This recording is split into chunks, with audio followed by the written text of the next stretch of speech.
Welcome to our channel. Hi friends, সবাই কেমন আছো? আজ আমি আবার এসে গেছি তোমাদেরকে কামরাঙা মাখার রেসিপি দেখাবো বলে। প্রথমেই নিয়ে নিচ্ছি 5 থেকে 6টা কামরাঙা। এগুলোকে আমি পরিষ্কার করে নিচ্ছি। দেখো, এবার আমি কেটে নেব পিস পিস করে।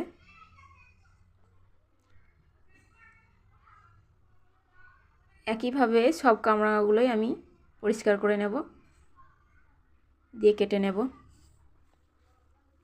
আর তোমাদেরকে কিছু কথা বলে নিই, যারা আমার চ্যানেলে নতুন আছে তারা অবশ্যই আমার চ্যানেলটাকে সাবস্ক্রাইব করে পাশে থাকা বেল আইকনটা প্রেস করে দেবে। আর যারা আমার সাবস্ক্রাইবার আছে তারা অবশ্যই লাইক কমেন্ট শেয়ার করবে। কিছুদিন থেকে অনেকজনই লাইক কমেন্ট করছো, খুবই ভালো লাগছে। আশা করব আরও যাতে কমেন্ট আসে।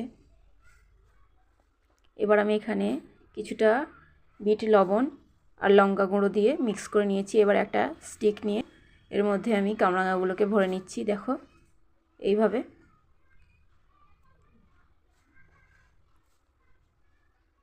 আমার এই রেসিপিটা ভালো লাগলে অবশ্যই লাইক কমেন্ট শেয়ার করবে। Thank you so much.